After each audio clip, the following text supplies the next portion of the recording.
Bismillahirrahmanirrahim. This video is about clinical pelvimetry. Okay, clinical pelvimetry is basically a very long topic, and I will make another videos as well about this topic. But in this video, there will be just a little bit overview, means about the definition and the need of the clinical pelvimetry.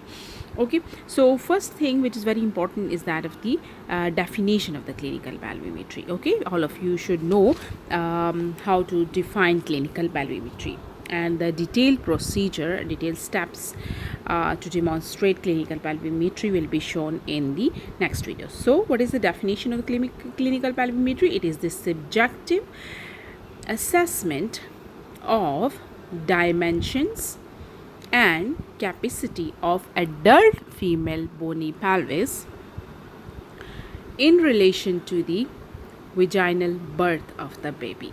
Okay, so that is a very important and concise definition of clinical pelvimetry. Okay, and how is it assessed?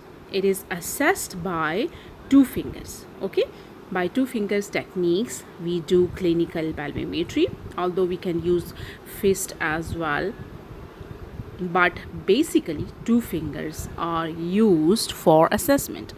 Means we don't have to use ruler, measuring tape or any other things.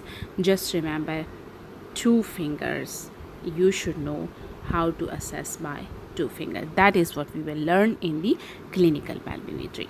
Okay, now another question arises, that what is the role of clinical pelvimetry? Is there any role of clinical pelvimetry? That is what we have to discuss. Okay, the role of clinical pelvimetry is to rule out a very important thing, and that is CPD, means cephalopelvic disproportion. Okay, if we can rule out CPD by clinical pelvimetry, that would be very helpful for us to assess the labor. However, it is very important that the true CPD can only be diagnosed after properly conducted trial of labor. Okay, only then we can say surely whether this woman has got CPD or not. So the trial of labor is important. Okay, if woman undergoes the proper trial of labor, we can say that she has got CPD or not. Now another important thing is that what is the best predictor of maternal pelvic capacity?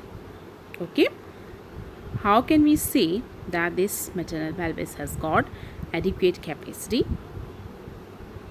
That is by one very important thing. Okay, maternal capacity is found by a very important thing, and guess what is that important thing? That is basically the fetus. Answer is fetus. Okay, fetus is basically the best predictor of maternal pelvic capacity. Okay, in the next video I will show you how to demonstrate clinical pelvimetry and something about the type of the pelvises. Okay, now it is also very important to know about the gestation. Okay, now why is clinical pelvimetry done after 37 weeks of gestation? Okay, usually the patient comes before 37 weeks of gestation. We don't do clinical pelvimetry in her.